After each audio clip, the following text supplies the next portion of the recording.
தனியாக போய் போட்டியா இல்லை குரூப்பாக சேர்ந்து போட்டிங்களாடா? நான் நீங்கள் என்ன பேசுகிறீங்கன்னு எனக்கு புரியலண்ணா. என்னால் முடியலைங்க. எனக்கு ஒரே ஒரு டவுட்டு, வீடியோக்குள்ளே போகிறதுக்கு முன்னாடி ஒரே ஒரு டவுட்டு. இந்த வீடியோ பார்க்கக்கூடிய நபர்கள் யாராவது ஒரு 1000 கோடி ரூபாய் கண்ணில் நேராக பார்த்துருக்கீங்களா? ஒரே அமௌண்ட்டாக 1000 கோடி ரூபாய் பார்த்துருக்கீங்களா?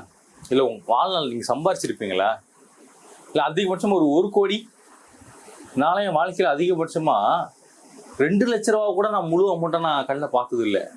ஒரு லட்ச ரூபா 1.5 லட்ச ரூபா பார்த்துருக்கேன் கண்ணில். ஆனால் 2 லட்ச ரூபா கூட நான் முழுசாக ஒரு பேமெண்ட்டு அப்படி அடுக்கி வச்சு நான் பார்த்ததே இல்லை. 1020 கோடி ரூபாய் ஊழல் பண்ணிட்டு தலைமை எப்படி மாசம் உட்காந்துட்டு இருக்கான் பாருங்க. தலைமை உண்மைக்குமே வேற லெவலுங்க. 2021 சட்டமன்ற தேர்தலில் திமுக வந்து சொல்லியிருந்தாங்க, இந்த மாதிரி நாங்கள் ஆட்சிக்கு வந்துட்டோம்னா இளைஞர்களுக்கு வேலை வாய்ப்பு உருவாக்கி கொடுப்போம், அதனால இளைஞர்கள் வந்து நலன் பெறுவாங்க அப்படின்னு சொல்லியிருந்தாங்க. அது நம்ம தலைவர் தப்பா புரிஞ்சுக்கிட்டு என்ன பண்ணியிருக்காரு, சரி வேலை வாங்கி கொடுக்குறோம், நம்ம தான் வாங்கி கொடுக்குறோம், கொஞ்சம் கமிஷன் வாங்குவோம்னு சொல்லி இருக்கக்கூடிய எல்லா அரசு வேலைகளுக்குமே லஞ்சம் வாங்கி வாங்கி வாங்கி வாங்கி 1020 கோடி ரூபாய் ஊழல்.